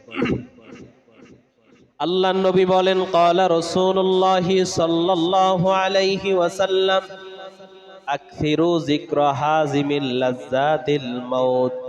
নবী বলেন তোমরা মৃত্যুকে অধিক পরিমাণে স্মরণ করো, কেননা মৃত্যু দুনিয়ার স্বাদকে ধ্বংস করে দেয়, মজা নষ্ট করে দেয় মৃত্যু।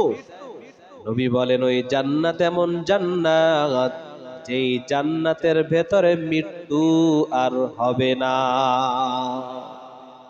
জান্নাতের ভেতরে মরণ নাই, শুধু শান্তি আর শান্তি, শুধু সালাম আর সালাম। আল্লাহ রাব্বুল আলামিন সূরাতুল হামিম আস-সিজদার ভেতরে বলেন 30 নম্বর আয়াতে আল্লাহ বলেন ইন্নাল্লাযীনা ক্বালু রাব্বুনাল্লাহ সুম্মা ইসতাকামু তাতানাজ্জালু আলাইহিমুল মালাইকা আল্লা তাখাফু ওয়ালা তাহজানু ওয়া আবশিরু বিল জান্নাহ আল্লাতী কুনতুম তুআদুন।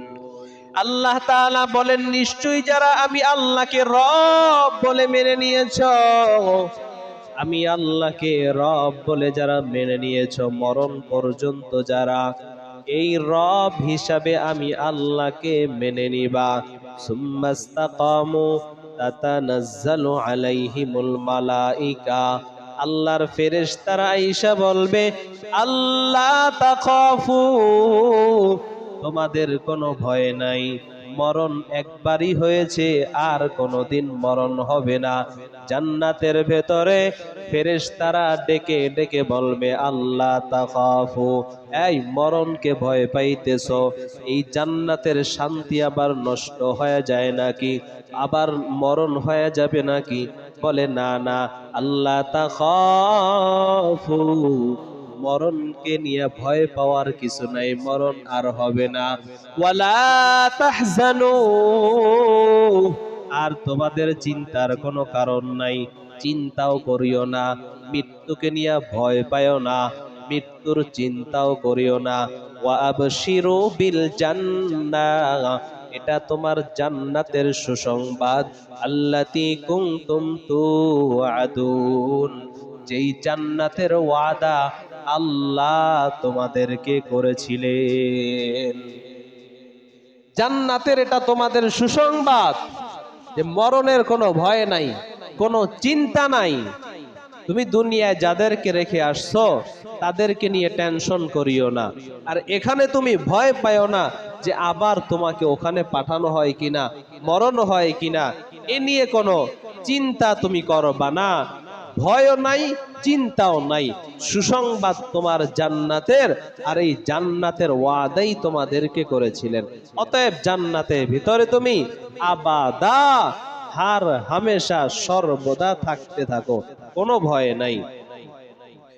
আল্লাহ তাআলা সূরা যুখরুফের 68 নম্বর আয়াতে বলেন, ইয়া ইবাদি লা খাউফুন আলাইকুমুল ইয়াউম ওয়ালা আনতুম তাহজানুন। আল্লাহ তাআলা বলেন, এই বান্দা, তোমাদের এখানে কোনো ভয় নাই, চিরদিনের জন্য তোমাদেরকে এখানে অভয় দেওয়া হলো, এবং কখনো এখানে তোমরা দুঃখিত হইবা না, কখনো দুঃখ পাইবা না, ভয়ের কোনো কারণ নাই, দুঃখিত হওয়ার কোনো কারণ এখানে তোমাদের নাই। আল্লাহ তাআলা আরো বলেন সূরাতুদ দুখানের 56 নম্বর আয়াতে বলেন, লা ইয়াযুকুনা ফীহাল মাউতা ইল্লাল মাউতাতাল উলা ওয়া ওয়াকাহুম আযাবুল জাহিম। আল্লাহ বলবেন, লা ইয়াযুকুনা ফীহাল মাউতা ইল্লাল মাউতাতাল উলা, তাদের কাছে যেই মৃত্যু প্রথম এসেছিল, যেই মরণটা এই জান্নাতীদের কাছে, তাদের কাছে প্রথম এসেছিল, এটাই আর দ্বিতীয়বার কখনো মরণ আসবে না। এটাই শেষ, প্রথম মরণটাই শেষ, আর কোনোদিন মৃত্যু তোমাদের কাছে আসবে না। অতএব মরণ নিয়া ভয় পায় না, মরণ নিয়া টেনশনের কোনোই কারণ নাই। জান্নাত এবং জাহান্নামের মধ্যবর্তী একটা জায়গা, এই এই জায়গাটার নাম হলো আরাফ। জান্নাত হলো উপরে, জাহান্নাম হলো নিচে।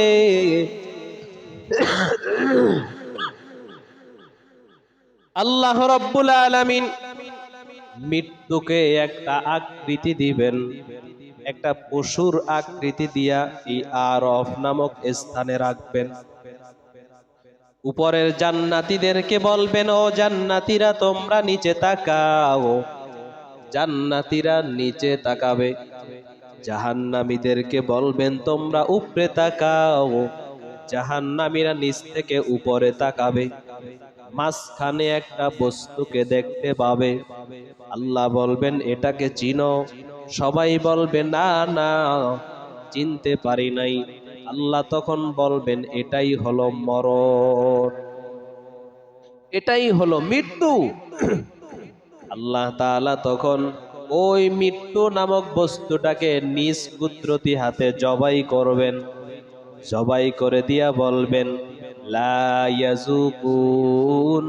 জান্নাতীদেরকে বলবেন, তোমরা তোমাদের স্বাদ আস্বাদন করতে থাকো, তোমরা তোমাদের মজা নিতে থাকো, তোমরা জান্নাতে চিরস্থায়ী ভাবে থাকতে থাকো, আর কোনোদিন মরণ হবে না। জাহান্নামীদেরকেও বলবেন, তোরা শাস্তি ভোগ করতে থাক, আযাব ভোগ করতে থাক, মরণ চাবি, আর কোনোদিন মরণ হবে না। মৃত্যু এখানেই খতম। আল্লাহ জান্নাতের পর্দা দিয়ে আটকায় দিবেন, জাহান্নামকেও আটকায় দিবেন। জান্নাতীরা তোরা জান্নাতের ভেতরে থাকতে থাক, আর জাহান্নামীরা তোরা জাহান্নামে থাক। আর চিরজীবনে আর কোনোদিন মরণের মুখ দেখবি না, আর কোনোদিন মরণ হবে না। আল্লাহ নবীর সাহাবা আবু হুরায়রা রাদিয়াল্লাহু তাআলা আনহু থেকে বর্ণিত, পয়গম্বরে আরবি সাল্লাল্লাহু আলাইহি ওয়াসাল্লাম বলেন, আনতাসিহু ফালা তাসকুমু আবাদা। আল্লাহ তাআলা জান্নাতীদেরকে বলবেন, তোমাদেরকে স্থায়ী জীবন দান করা হলো, এই জীবনের আর কোনোদিন শেষ হবে না। আনতাহিয়াউনা ফালা তামুতু আবাদা, এবং তোমাদেরকে স্থায়ী জীবন দেওয়া হলো, আর কোনোদিন তোমাদের মরণ হবে না। আনতাশাব্বুহু ফালা তাহরামু আবাদা, তোমাদেরকে স্থায়ী সুস্থতা দেওয়া হলো, আর কোনোদিন তোমরা অসুস্থ হইবা না, আর কোনোদিন অসুস্থতা আসবে না, স্থায়ী সুস্থতা দেওয়া হলো।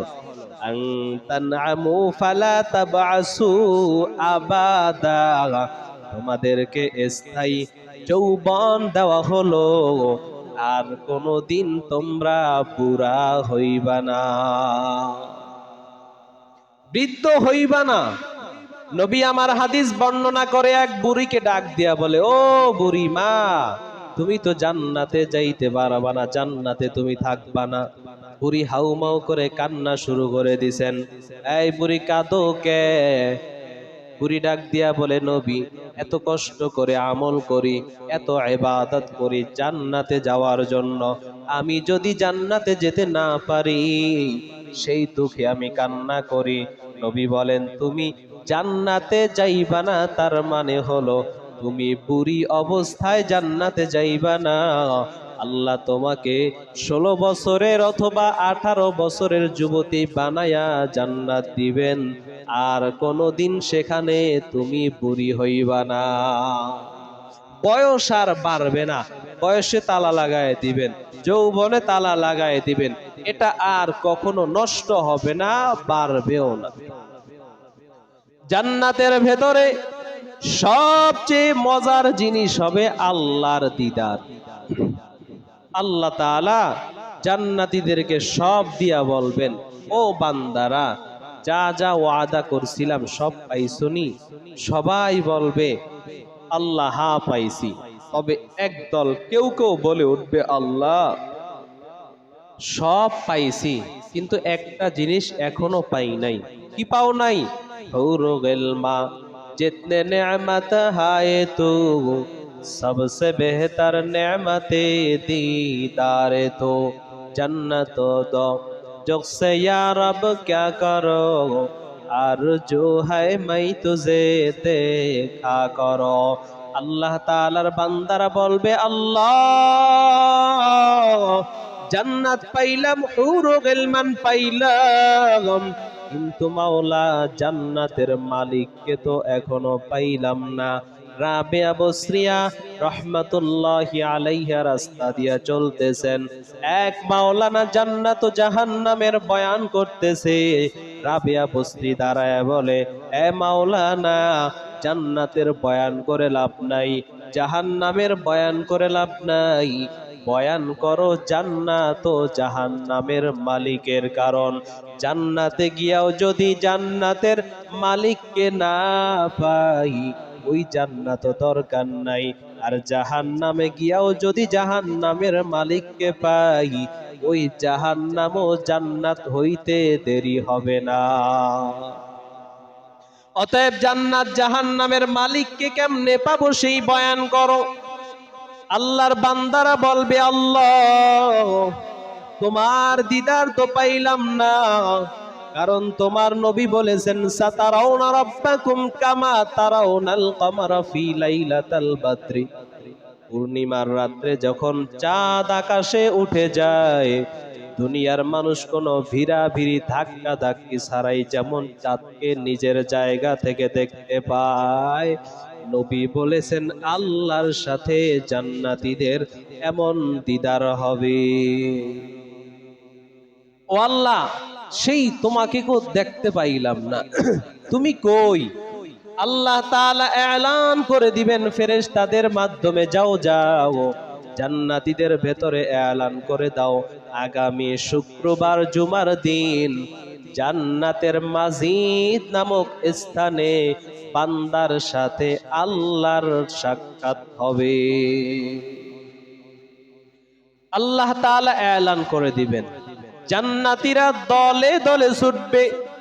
ওখানে একটা প্যান্ডেল করা হবে, সুন্দর একটা প্যান্ডেল, স্টেজ সাজানো হবে, প্রধান অতিথি বিশেষ অতিথিদের চেয়ারগুলো সাজানো থাকবে।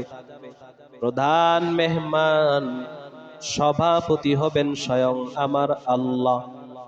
প্রধান অতিথি হবে নবী মুহাম্মদুর রাসূলুল্লাহ সাল্লাল্লাহু আলাইহি ওয়াসাল্লাম। বিশেষ অতিথি হবেন সমস্ত নবীগণ। যত নবী আছিল সমস্ত নবীরা বিশেষ অতিথির চেয়ারে থাকবে। আর এই বিশেষ অতিথিদের চেয়ারের ফাঁকে ফাঁকে কিছু চেয়ার খালি থাকবে। আল্লাহর নবী বলেন, ওই ফাঁকা চেয়ারগুলোতে আল্লাহ তাআলা উম্মতের আলেম উলামায়ে কেরামদেরকে বসায় দিবে। আর জান্নাতীদের জন্য সুন্দর চেয়ার সাজানো থাকবে। ওই চেয়ারে জান্নাতীরা সব বসে যাবে। অন্ধকার হলে চলবে না, লাইটিং এর প্রয়োজন। নবী মুহাম্মদ যখন চেয়ারে বসবেন, নবী মুহাম্মাদের চেহারার আলোতে পুরা ময়দানটা আলোকিত হয়ে যাবে। জান্নাতীরা বসবেন, আল্লাহ তাআলা সুন্দর একটা বাতাস প্রবাহিত করে দিবেন। এত সুন্দর বাতাস, জান্নাতের ধুলা বালিগুলো উঠতে থাকবে, উড়ে উড়ে জান্নাতীদের চেহারায় লাগবে, শরীরে লাগবে। লাগার সাথে সাথে আগে যেই সৌন্দর্যতা ছিল এর চেয়ে কোটি গুণ সৌন্দর্যতা আরো বেড়ে যাবে। জান্নাতীরা বসবে, এই বাতাস, ধুলাবালি উঠতে থাকবে, গাছের পাতাগুলো নড়তে থাকবে, একটা আরেকটার সাথে বাড়ি খাবে। আর সুন্দর একটা মিউজিক্যাল সাউন্ড হবে, সুন্দর একটা আওয়াজ হবে। সমস্ত জান্নাতীরা ওই আওয়াজে, ওই মিউজিক্যাল সাউন্ডে বিভোর হয়ে সাউন্ডটা শুনতে থাকবে। কারণ এমন মিষ্টি আওয়াজ আর কোনোদিন শোনা যায় না। আল্লাহ তাআলা চেয়ারে বসবেন, নবী মুহাম্মদ পাশে বসা আছে। আল্লাহ তাআলা দাউদ পয়গম্বরকে ডাক দিয়া বলবেন, ও দাউদ, আজ এই মজলিসটাকে শুরু করার জন্য তুমি সর্বপ্রথম আমার কালাম থেকে তেলাওয়াত করো। কারণ দুনিয়ার ভেতরে আমি আল্লাহ তোমার কণ্ঠ বড় সুন্দর করেছিলাম। দাউদ আলাইহিস সালাম যখন জবুর কিতাব তেলাওয়াত করতেন, পাখিরা আইসা মাথার উপরে বসে থাকতো, মানুষরা শুনতো, মাছগুলো আইসা নদীর কিনারায় বসে থাকতো, নবীর তেলাওয়াত শুনতো। নবী বলেন, আল্লাহ বলবেন, ও দাউদ, তুমি আমার কোরআন থেকে তেলাওয়াত শুরু করো, তেলাওয়াতের মাধ্যমে আজকে অনুষ্ঠান শুরু করো। দাউদ আলাইহিস সালাম তেলাওয়াত করবেন। দাউদ আলাইহিস সালামের কণ্ঠ এত সুন্দর, এত সুন্দর। নবী বলেন, ওই দাউদ আলাইহিস সালামের কণ্ঠের মতো এমন সুন্দর কণ্ঠ প্রত্যেকটা জান্নাতীকে আল্লাহ দান করবে। চেহারাটা দিবেন ইউসুফ নবীর মতো। সুবহানাল্লাহ। আর ইউসুফ নবীর চেহারাটা ছিল কিছুটা আপনার আমার নবীর মতো। সুবহানাল্লাহ। জান্নাতীদের চেহারা হবে ইউসুফ নবীর মতো, আর কণ্ঠ হবে দাউদ আলাইহিস সালামের মতো। দাউদ আলাইহিস সালাম তেলাওয়াত করার পর এবার আল্লাহ তাআলা ডাক দিয়া বলবেন, দাউদ তুমি থামো, তোমার উপরে আমি কোরআন নাজিল করি নাই, তুমি আমার কোরআনের জন্য কষ্ট করো নাই, আমার কোরআনের জন্য কষ্ট করেছে আমার পয়গম্বর মুহাম্মাদুর রাসূলুল্লাহ। আমার নবীর কণ্ঠে তেলাওয়াত এত মধুর হবে, তোমার কণ্ঠের তেলাওয়াত অত মধুর হবে না। আল্লাহ তাআলা বলবেন, পয়গম্বর আপনি তেলাওয়াত করেন। আল্লাহ নবী তেলাওয়াত করবেন, ইয়াসিন ওয়াল কুরআনিল হাকীম ইন্নাকা লামিনাল মুরসালিন আলা সিরাতিম মুস্তাকিম তানজিলাল আজিজির রহিম। আল্লাহ নবী তেলাওয়াত করে শুনাইবেন, উম্মত শুনবে। আল্লাহ তাআলা ডাক দিয়া বলবেন, পয়গম্বর কোরআন আমার, কথা আমার, আপনার কণ্ঠে যত মজা হবে এর চেয়ে আমার কণ্ঠে আরো মজা হবে। আল্লাহ তাআলা সেদিন তেলাওয়াত করবেন। দুনিয়াতে আমি সূরা পড়ি, আর রহমান সূরা আমরা পড়ি। আর রহমান আল্লামাল কুরআন খলাকাল ইনসান। সেদিন আল্লাহ তাআলা তেলাওয়াত করবেন, আনার রহমান আল্লামাল কুরআন খলাকনাল ইনসান আল্লামনাল বায়ান। আল্লাহ তাআলা বলবেন, ও বান্দা, দুনিয়াতে রহমান রহমান শুনেছো, রহমান কি জিনিস, রহমানকে কোনোদিন দেখো নাই, এবার আমাকে মন ভরে দেখে নাও, আমি হইলাম রহমান, আমি তোমাদের রব। আল্লাহ তাআলা যখন ৭০,০০০ নূরের পর্দা সরায়া দিবেন, জান্নাতীরা আল্লাহকে সরাসরি দেখতে পারবে, আল্লাহর দিকে তাকায়া থাকবে, বান্দা চোখের পলক একটাও বন্ধ হবে না। ৫০,০০০ বছর পর্যন্ত বান্দা আল্লাহর চেহারার দিকে তাকায়া থাকবে, শুধু আল্লাহকে দেখবে। ওদিক থেকে হুরুল গিলমান তারা পাগল হয়ে যাবে, তারা আল্লাহকে ডাইকা বলতে থাকবে, আল্লাহ, যাদের জন্য তুমি দুনিয়ার শুরুতে আমাদেরকে বানাইয়া এ পর্যন্ত আমাদেরকে অপেক্ষায় রাখলা, এদেরকে যদি তোমার বন্ধনে তুমি আবদ্ধ করে রাখো, আমাদেরকে কেন তুমি বানাইছো? আল্লাহ, আমাদের জিনিস আমাদেরকে ফিরাইয়া দাও। আল্লাহ তখন গায়েব হয়ে যাবে, অদৃশ্য হয়ে যাবে। সমস্ত জান্নাতীরা চিল্লাচিল্লি করবে, আল্লাহ, সামান্য সময় দেখা দিয়া চলে গেলা। আল্লাহ বলবেন, না না, সামান্য সময় দেখা দেই নাই, ৫০,০০০ বছর অতিবাহিত হয়ে গেছে। যাও যাও, তোমরা তোমাদের জান্নাতে চলে যাও, যার যার জান্নাতে শেষে চলে যাও। প্রতি শুক্রবার, প্রতি জুমার দিন আসবা, তোমাদের সঙ্গে দেখা হবে। আল্লাহ তাআলা প্রতি জুমার দিন বান্দাকে দেখা দিবেন। কিন্তু নবী বলেন, ও উম্মত, জান্নাতুল ফেরদাউস আল্লাহর আরশে মহল্লার নিচে, জান্নাতুল ফেরদাউসের উপরে হলো আল্লাহর আরশে মহল্লা, কাঁচ দ্বারা তৈরি, এপাশ থেকে ওপাশ সম্পূর্ণ ক্লিয়ার দেখা যায়। অতএব তোমরা যখন আল্লাহর কাছে জান্নাত চাইবা, আল্লাহর কাছে তখন জান্নাতুল ফেরদাউস চাইবা, কারণ প্রত্যেকটা জান্নাতি আল্লাহকে দেখবে সপ্তাহে একদিন, শুক্রবার দিনে দেখবে। কিন্তু জান্নাতুল ফেরদাউসের মেহমান সদা সর্বদা আল্লাহকে দেখবে। সব সময় তারা আল্লাহকে দেখতে পারবে, যখন যেভাবে খুশি জান্নাতুল ফেরদাউসের মেহমানরা আল্লাহকে দেখবে। অতএব নবী বলেন, জান্নাত চাইবা তো আল্লাহর কাছে জান্নাতুল ফেরদাউস চাও, জান্নাতুল ফেরদাউস সর্বশ্রেষ্ঠ জান্নাত। জান্নাতুল ফেরদাউসে থাইকা রবের দিদার, আল্লাহর সাক্ষাৎ, আল্লাহর মোলাকাত সর্বদা তুমি পাইবা। আর আল্লাহর দিদারের চাইতে মজার কোন জিনিস আর জান্নাতে হবে না। অতএব রমাজানের 4টি আমল বেশি করার জন্য নবী বলছেন, 1 নাম্বার লা ইলাহা ইল্লাল্লাহ, 2 নাম্বার আস্তাগফিরুল্লাহ।